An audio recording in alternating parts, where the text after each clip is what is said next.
बाजवा साहब घबराना नहीं, मेरे पास वीडियो मौजूद है। Major general. आप कहाँ से आए हैं बुजुर्गों?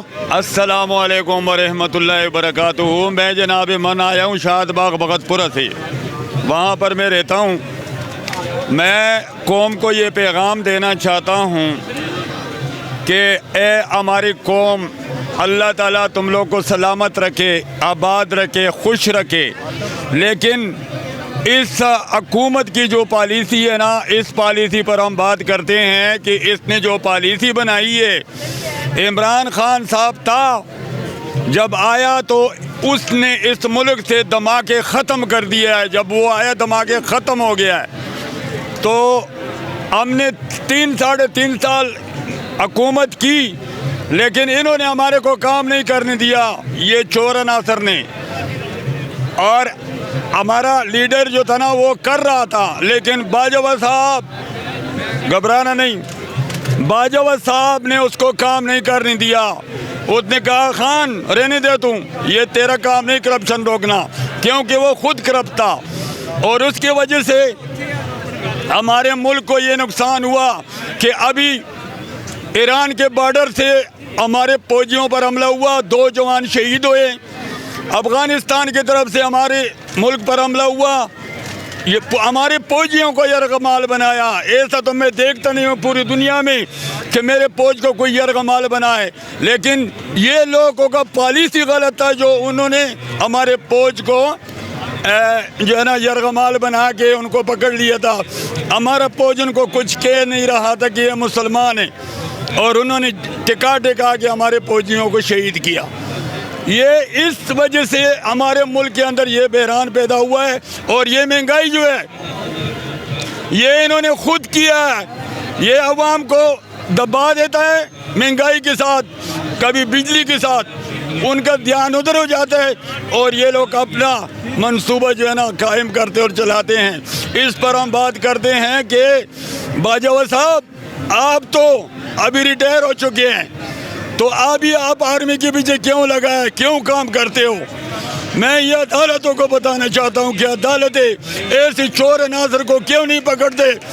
बाजवा साहब ने 27 ब्रीफ केस डॉलरों का भर के दुबई मुंतकिल किया है। अदालतों को पता है क्यों नहीं पकड़ता है। इमरान खान साहब के पीछे आगे अब गिरफ्तार करने के लिए।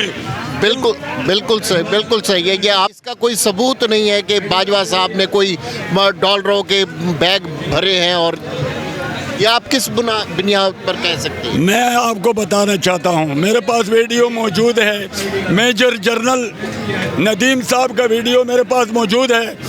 उन्होंने कहा कि इसने एक दिन फेक वीडियोस भी तो आ गई है ना, फेक आ गई है, लेकिन ये सच वीडियो है। हम इसको सच मानते हैं और वाकई ये सच है। अगर ये सच ना होता तो बाजवा साहब जो है ना और ये लोग जो है ना बाहर मुल्क ना भागते, अपने मुल्क में बैठते, जैसे हमारा लीडर बैठा हुआ है। इसे अपने मुल्क में बैठो ना, अगर चोर नहीं है तो डर कहाँ जाए? इनको डर है, इसलिए ये भागते हैं बाहर मुल्कों में। ताल्लुक कहाँ से है? मेरा ताल्लुक फैसलाबाद से है। जी, आप कब आए? जी हम आज सुबह आए हैं फर्स्ट टाइम खान साहब। अच्छा, फर्स्ट टाइम आए हैं, तो क्या मैसेज देंगे? आप किस लिए आए हैं इधर? मैसेज सिर्फ एक ही है, जो कि पूरी कौम का मैसेज नहीं बल्कि उम्मत मुस्लिमा का मैसेज है ये कि खान साहब हमारी रेड लाइन है। खान साहब की तरफ जो देखेगा ये जमेगा फिर, इस बात का गवाह है। आज आप वो एयरपोर्ट पे भी देख ले कि कितने लोग हैं, और इधर तो खान अभी बाहर नहीं आया, तो ये हाल है कि यहाँ पे पाँव रखने की जगह नहीं है। तो जब खान बाहर निकलेगा तब क्या हाल होगा, वो तो फिर सबको नज़र आ जाएगा। खान साहब हमारी रेड लाइन है, हम खान साहब के लिए खड़े हैं। हम सबसे लड़के मर के फिर आगे जाना पड़ेगा। खान साहब को अरेस्ट करने के लिए इतना आसान नहीं होगा खान साहब को गिरफ्तार। पाकिस्तान का जो कानून है और ये जो पंजाब पुलिस है, हर वो आदमी जो सुबह घर से बाहर निकलता है उस पर पर्चा ही पर्चा है। तो यहाँ पे कानून नहीं है। ये इसी तरह तो खान साहब, इसीलिए तो खान साहब कहते हैं कि कानून जो है वो गरीब के लिए है, अमीर के लिए है। यही वो जंग है जो खान साहब लड़ रहे हैं। हालांकि होना ये चाहिए था कि ये जो केयर टेकर गवर्नमेंट आई है, इसका मकसद ये था केयर टेकर, ये हमारी टेक केयर करती। उसने कहा है कि हम जेल में आपको डाल के वहाँ केयर टेकिंग करेंगे। तो ये उनका एक अपना स्टाइल है। तो ये बेसिकली उसी रिजीम चेंज की एक कड़ी है। और इंशाल्लाह ये आज हम मैसेज देने आए हैं फैसलाबाद से। कल यहाँ डिस्ट्रिक्ट शेखुपुरा की बारी थी, आज डिस्ट्रिक्ट फैसलाबाद की बारी है। 225 करोड़ खान साहब ने वोट लिया है। अगर रोज़ 1000 बंदा आने लगा तो ये कई साल गुजर जाएंगे, खान साहब की सिक्योरिटी ख़त्म नहीं होगी। तो ये इनकी भूल है इंशाल्लाह। यानी आप केयर टेकर हैं खान साहब के? यस, हम खान साहब के इंशाल्लाह टेक केयर करेंगे, ठीक है। और वो जो है उनका एक अपना स्टाइल है, वो हमें जेल में डाल के हमारी टेक केयर करना चाहते हैं तो बिस्मिल्लाह। हमारे पास बहुत टाइगर्स हैं, बेशुमार लोग हैं। हम जब सुबह फैसलाबाद से चले तो हमें एक टारगेट दिया गया कि इतने इतने लोगों ने साथ जाना है, लेकिन जब हम निकले तो अगर 100 का टारगेट था तो 500 बंदे ने कहा हमने जाना है। तो ये एक इस वक्त जो है ना जी, ये एक वेव है, ये एक मैसेज है। और इसलिए कि जितनी महंगाई, जितनी बेरोज़गारी, जितनी इंडस्ट्री बंद की है, मैं क्योंकि एक्स प्रेसिडेंट हूँ फैसलाबाद चैम्बर ऑफ कॉमर्स का, सो मैंने 3.5 साल हर पॉलिसी का मैं एक हिस्सा रहा हूँ। तो यही डॉलर आपके सामने का 170 से 260 पे चला गया है। इन्होंने हमारा पिछले 7 महीने में एक्सपोर्टर का $1 बिलियन खाया है। अभी तो हमने वो भी निकालना है। और ये बैंकों के साथ इन्होंने मिलके हमारे पैसे खाए हैं। तो इंशाल्लाह आटा आप देख लें, 42 रुपये मन गंदम थी, आज ये 5000 रुपये मन बाहर से। और फैक्ट्रियाँ और मिलें जो धड़ाधड़ बंद हो रही हैं, उसके बारे में आप क्या कहेंगे? सर उसके बारे में मैं क्या कहूँ कि हमने 55 लाख नौकरी दी थी, ये मेरे पास बेट लगा लें, 55 लाख हमने नौकरी दी थी, आज वो 55 का 55 घरों में बैठ गया है। हमारी एक्सपोर्ट जो है 17% पर मंथ के हिसाब से गिर रही है। हमने $20 बिलियन से $31 बिलियन पे लेके गए थे। हमने $18 बिलियन से $32 बिलियन फॉरेन रेमिटेंस लेके गए थे। यही वो पॉलिसी थी।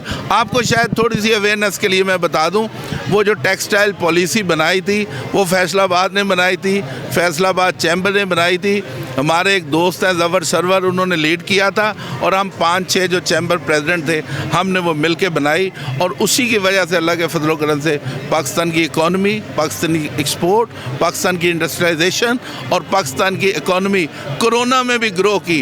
इतना बड़ा अफ़गानिस्तान का एक फैक्टर हुआ, कोई बात नहीं करता। अफ़गानिस्तान के फाल के बाद भी हमारी इकॉनमी ग्रो की। कल डॉक्टर साहब मैं सुन रहा था उनकी स्पीच, मैं को 20 बार इन लोगों को मिला हूँ डिफरेंट मीटिंग में।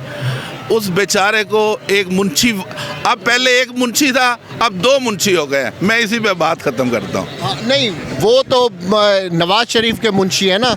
आप मुझे ये बताएं कि आप तो आज आए हैं फैसलाबाद से, आप तो चले जाएंगे शाम तक, फिर आप कैसे टेक केयर करेंगे खान साहब की? नहीं, मैंने यही बताया आपको कि ये एक एक शहर की एक एक दिन की ड्यूटी है। कल डिस्ट्रिक्ट शेखुपुरा था, अभी यहाँ जब हम आए हैं तो पूरा डिस्ट्रिक्ट शेखुपुरा बैठा हुआ था, आज डिस्ट्रिक्ट फैसलाबाद बैठा है। ये अभी पूरी फोर्स नहीं आई, ये आते जाने हैं जाते जाने हैं। तो ये एक ऐसा रिदम इंशाल्लाह बना देंगे कि मैंने जिस तरह आपको कैलकुलेट करके बताया कि अगर 100 साल भी सिक्योरिटी चाहिए तो इमरान खान को सिक्योरिटी की कमी नहीं होगी। बहुत शुक्रिया।